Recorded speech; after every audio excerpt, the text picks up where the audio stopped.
Hola, querida Iglesia El Shaddai. Me es grato poder dirigirme a ustedes en este miércoles de reunión de oración y testimonio. Dios ha permitido que todavía estemos grabando temas para nuestras reuniones de mediados de semana y también los fines de semana. Sin embargo, como está planificado el sábado, esperamos estar presencialmente, aun cuando Chillán, cierto, ha retrocedido de fase. Nosotros igual vamos a tener nuestra reunión porque el templo tiene capacidad suficiente de poder tener de los 120 que tiene de capacidad, sin ningún problema 30 dentro de la nave.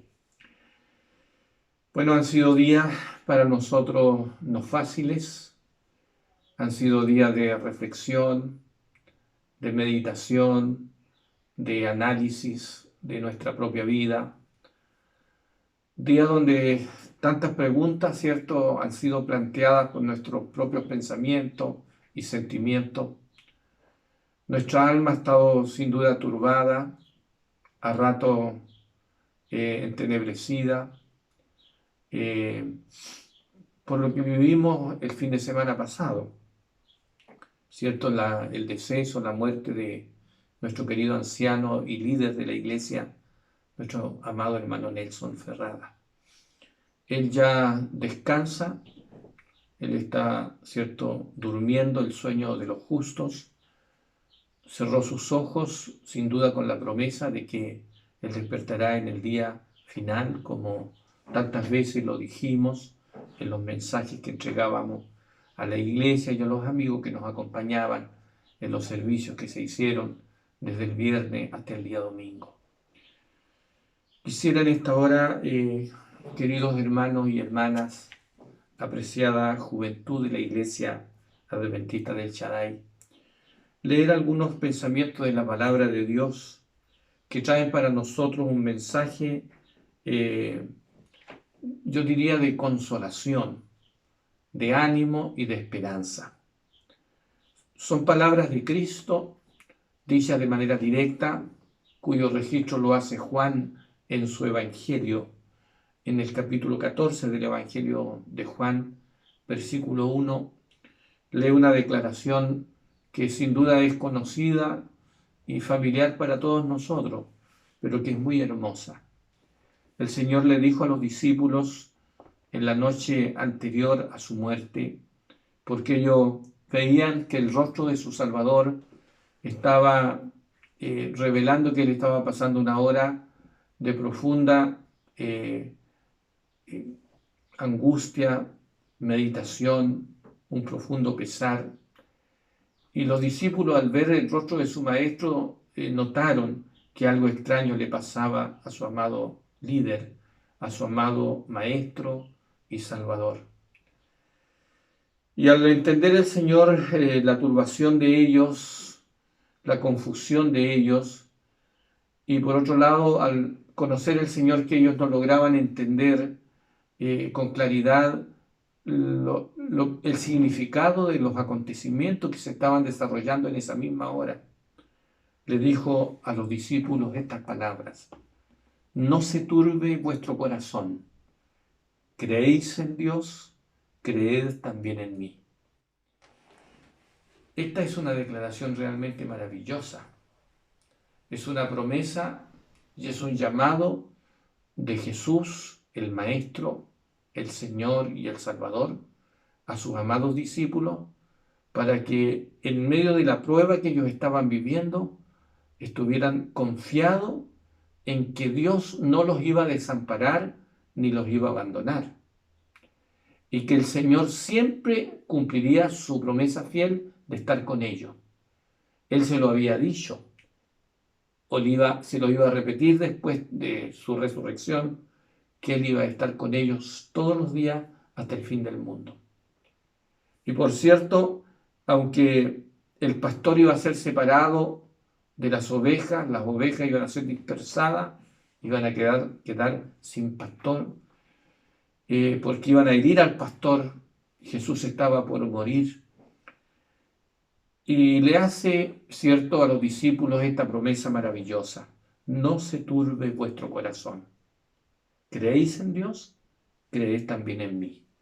Para los discípulos, Dios nuestro Padre y Creador era la fuente de su consuelo, la fuente y la esperanza de su paz, y toda promesa, cierto, de salvación y de restauración.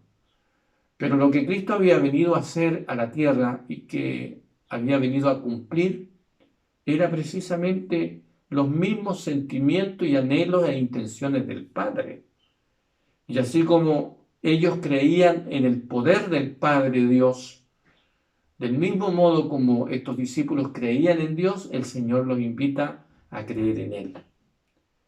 Y en ese marco, con esos sentimientos de turbación, de pesar, de pena, de confusión, a ratos de angustia, le dijo el Señor: en la casa de mi Padre muchas moradas hay. Si así no fuera, yo os lo hubiera dicho. Voy pues a preparar lugar para vosotros. Y si me fuere y yo os prepararé el lugar, vendré otra vez y yo os tomaré a mí mismo, para que donde yo estoy, vosotros también estéis. Bueno, el Señor les asegura que Él vendrá por ellos, vendrá otra vez. Esta vez había venido a tomar la naturaleza humana, se había sumado como una persona más de la familia humana y estaba en presencia de los turbados discípulos. Pero el Señor, cierto, al ver eso, le asegura: mire, allá en la casa de mi Padre hay muchas moradas, y esas moradas están pensadas, diseñadas para ustedes también. Y si así no fuera, o sea, cierto, no fuera cierto, no fuera una verdad confirmada por el Señor, yo no se lo estaría diciendo a ustedes. Y yo voy pues a preparar un lugar para vosotros, porque Cristo tenía que terminar su obra salvadora, liberadora, restauradora, mediadora, ¿cierto?, en la vida de su iglesia, que Él había venido a preparar para llevarla a esas moradas. Y esto era fuente de consuelo sin duda para los discípulos. Y la condición que el Señor le colocó: y si me fuere y os prepararé el lugar, vendré otra vez. Y el Señor, después de su muerte y resurrección, el Señor volvió al Padre, se fue, regresó a los cielos, fue recibido arriba en gloria, dice el apóstol, ¿cierto? Y de allí volverá, como dice Hebreo 9, 28, el apóstol Pablo, que vendrá por segunda vez, sin relación con el pecado, para salvar a los que le esperan y para llevar a sus hijos a estas moradas eternas. Esa es nuestra esperanza, querida iglesia. Ese es nuestro anhelo más profundo. Nosotros, por causa de nuestra bendita fe, por el Evangelio que se nos reveló, por ese maravilloso y glorioso plan de salvación, nosotros estamos como seres humanos, en sentido figurado, pero real, verdaderamente, estamos viajando hacia nuestras moradas. Nosotros no tenemos aquí casa, ni morada, ni ciudad permanente. Nosotros buscamos la porvenir y vamos viajando por la fe hacia nuestra ciudad prometida por el Señor, hacia la Sión gloriosa, ¿cierto? Allí en el reino que el Señor fue a preparar para nosotros. Así, querida iglesia, especialmente la familia de nuestra hermana Rosita, Lara, nuestra hermana Graciela Chávez, nuestra hermana Berecita, todos los que fueron tan cercanos a nuestro querido hermano Nelson Ferrada, los queridos jóvenes que los vi llorar amargamente, esa pena, ese pesar, ese vacío, ese corazón a ratos turbado, no permitamos que se siga turbando. Creemos en Dios y creemos en su Hijo. Creemos sus promesas fieles de que Él no nos desamparará y que Él nos restaurará, nos fortalecerá, nos dará la fuerza necesaria para que nosotros nos resignemos a aceptar esta realidad que nosotros no podemos cambiar. No está en nosotros el poder cambiarla, solo esperando por la fe el gran día, ¿cierto? Cuando el Señor venga a buscar a lo suyo y reencontrarnos con nuestro querido hermano, ¿cierto? Nelson. Voy a leer una declaración que en algún momento también compartí con ustedes, pero quisiera recordarla. En el libro Segunda a los Corintios, escrito por el apóstol Pablo, él refiere un mensaje muy maravilloso que me parece súper oportuno recordarlo, querida iglesia, en esta hora. Dice, bendito, en el verso 3 del capítulo 1 de Segunda a los Corintios, bendito sea el Dios y Padre de nuestro Señor Jesucristo, Padre de misericordia y Dios de toda consolación. Qué lindo es la forma como el apóstol Pablo va describiendo los atributos y las características del carácter, ¿cierto?, de nuestro Padre Celestial. Es un Dios de misericordia. Y dice, y de toda consolación. Todo el consuelo que yo necesito, en el grado que lo necesito, el Señor es competente para entregármelo. A usted y a mí, a todos nosotros. ¿Se puede turbar nuestro corazón? Claro, el Señor nos comprende, pero Él nos anima para que no se turbe nuestro corazón. Que confiemos en Él, confiemos en sus promesas, porque Él es fiel a su promesa. Y además, Él mismo es fuente de misericordia y de toda consolación. Luego dice en el verso 4, el cual nos consuela en todas nuestras tribulaciones, para que podamos también nosotros consolar a los que están en cualquier tribulación, por medio de la consolación con que nosotros somos consolados por Dios.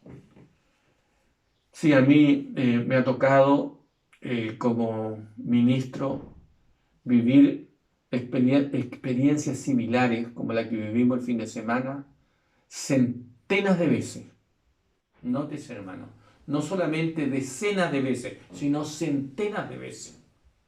Solamente cuando estuve en Los Ángeles, en los 4 años que estuve en Los Ángeles, fallecieron en ese periodo 51 hermanos de iglesia. Y en un promedio de 4 años que nosotros estamos en un distrito, se mueren más o menos 50 hermanos. Ese es el promedio. Más o menos 10 hermanos por año mueren casi en todos los distritos. Por la cantidad, los distritos son alrededor más o menos de 800 hermanos, 700, algunos 1000 hermanos, y de eso va falleciendo aproximadamente, ¿cierto?, ese número en promedio. Mis hermanos, y me han tocado diferentes tipos de experiencias, y créanme que a veces el corazón se me desgarra. Casi no resisto. Humanamente casi no resisto. Porque me ha tocado ver, bueno, casos que han sido personas enfermas, que han demorado en fallecer, pero he visto casos donde han muerto niños, han muerto guaguas, accidentes brutales, chicos ahogados en río, en lago, en pozos, accidentes en la carretera, diferentes situaciones que finalmente después casi no, las imágenes se me vuelven y me perturban. Y ya siento el profundo anhelo de poder pedirle al Señor, Señor, ojalá pronto esta historia que estamos cansados ya de soportar termine y tú vengas como lo has prometido a ponerle fin a este mundo de sufrimiento, ¿cierto?, de turbación, de tribulación, de angustia, de dolor, de pena tan profunda. Pero hermano, ¿cómo nosotros podemos consolar a otros? Cuando nosotros hemos vivido también en medio de nuestro dolor, de nuestra desazón, de nuestra turbación, de nuestra pena, de nuestro desconsuelo, hemos vivido también la recepción del consuelo y de la paz que nos entrega el Señor. Dios es fuente de toda consolación, pero como dice un himno, y también lo dice el apóstol Pablo, Cristo es quien nos consuela por medio de nuestro Señor Jesucristo. Me gusta uno de los himnos favoritos titulado Mi Redentor es Cristo. En la estrofa 2 dicen, todos mis afanes, alivio y luz me da, y aunque ande en negra sombra, no dudaré jamás. Bueno, la estrofa 1 dice, mi Redentor es Cristo, mi gozo y mi canción, me salva y me consuela en horas de aflicción. Así es, esa es la realidad. Allí está el manantial para que nosotros nos restauremos, para que nosotros volvamos a cierto estado de normalidad, con la ayuda, con el apoyo real, verdadero, fiel de la presencia del Señor. El Padre fiel, porque en su palabra nos deja promesa de consolación. A través de su Hijo nos consuela. Pero la Biblia nos da otra noticia más, que la vamos a comentar enseguida. Después de leer este texto, dice, porque de la manera que abundan en nosotros las aflicciones, así abunda también en Cristo, ¿cierto?, nuestra consolación. A veces tenemos que incluso sufrir por la causa de Cristo, pero Cristo es el puente y a la vez la fuente de nuestra consolación. Nuestro Dios está en sus moradas celestiales, pero Él mora con el contrito y humilde de espíritu, dice el profeta Isaías. Pero Dios se acercó a la tierra, se hizo un Dios inmanente, Dios con nosotros, Emmanuel, en la persona de su Hijo. Y su Hijo, ¿cierto?, es puente y es fuente de consolación para nuestro turbado corazón. Luego dice verso 7, y nuestra esperanza respecto de vosotros es firme, pues sabemos que así como sois compañeros en las aflicciones, también lo sois en la consolación. Y después dice, porque hermanos, no queremos que ignoréis acerca de nuestra tribulación que nos sobrevino cuando estuvimos en Asia, les recuerda el apóstol, pues fuimos abrumados sobremanera más allá de nuestra fuerza, ¿cierto? De tal modo que aún perdimos incluso la esperanza de conservar la vida, pero allí estuvo Cristo, la fuente de nuestra consolación. Alabado sea el Señor.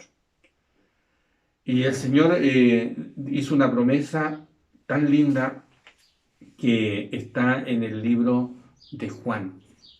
En el libro de Juan. Dice en el mismo capítulo que leíamos, versículo 16, y yo rogaré al Padre, le dice Jesús a los discípulos, y os dará otro consolador para que esté con vosotros para siempre. Ese consolador es el Espíritu de verdad, es decir, el Espíritu Santo, el cual el mundo, es decir, las personas que no quieren reconocer al Hijo de Dios, confiar en Él ni aceptarlo como Salvador, no lo puede conocer. Pero con aquellos que sí me han reconocido y que me han aceptado como Salvador y Señor, Él está con ellos. Por eso le dice, yo no los dejaré huérfanos. Vendré a vosotros y vendré a vosotros, ¿cierto?, en la persona del Consolador. Os he dicho estas cosas cuando estoy aquí. Verso 26 le dice, más el Consolador, el Espíritu Santo, a quien el Padre enviará en mi nombre, Él cumplirá, entre otras cosas, la función de enseñarnos, de recordarnos, de darnos paz y consuelo en medio de las aflicciones de este mundo. Qué maravilloso es esto, querida iglesia. Recordar que el Padre, por el Hijo, en el nombre del Hijo, envió a la iglesia, regresando su Hijo a los cielos, regresó otro Consolador, otro Paracleto Santo, otro como Dios, otro como el Señor Jesucristo, solo que no se hizo persona humana, como Cristo. Y ese otro Consolador está con vosotros todos los días hasta el fin del mundo. Permitamos que en estos días el Santo Consolador dé a nuestras almas esa profunda paz, esa profunda calma infinita que solo los amados de Dios pueden comprender. De todo corazón, anhelo y es mi oración que la paz y el consuelo del Señor estén en vuestras almas. Recuerden la oración del salmista, en este caso de Moisés, siervo de Dios, en el Salmo 90, cuando en su oración, dirigiéndose al Dios Todopoderoso, al Padre Celestial, dice Moisés, siervo de Dios: Señor, tú nos has sido refugio de generación en generación. Antes que naciesen los montes y formases la tierra y el mundo, desde el siglo y hasta el siglo, tú eres Dios. Ese Dios es Dios de sus hijos en todas las generaciones y estará con vosotros en la persona de su Hijo y en la persona del otro Consolador, es decir, del Espíritu Santo, todos los días con la Iglesia, con la comunidad de la fe, consolándonos, fortaleciéndonos y preparándonos para llegar pronto a esas moradas celestiales que Él nos prometió si somos fieles. Que el Señor nos dé esta bendición y continúe derramando esta bendición en nuestros a veces apenados y turbados corazones. Vamos a orar. Querido Padre, te damos gracias porque podemos confiadamente invocar tu nombre. Te damos gracias, oh Dios, porque sabemos que tú nos amas y que nuestras oraciones son atendidas y en el trono de la gracia. Querido Padre Santo, pido que tú bendigas de manera especial a las familias que integran la Iglesia Adventista del Séptimo Día de la congregación Padre El Shaddai, acá en Chillán Viejo, y a todos los amigos de quien fuera en vida tu hijo, nuestro hermano Nelson Ferrada. Tú sabes, Señor, que el fin de semana pasado vivimos esa dura prueba, Señor, pero aunque está en nuestro recuerdo, también te agradecemos porque Él se durmió en la bienaventurada esperanza de saber de que tú prometiste volver a la tierra para resucitar a los tuyos y llevarlos a las moradas celestiales. Querido Padre, quédate con nosotros, quédate con toda la familia de la fe, con nuestra amada familia. Lo pedimos, lo agradecemos, rogándote también, Señor, que bendiga a nuestros amigos que escuchen este mensaje en el nombre de Jesús. Amén. Amén.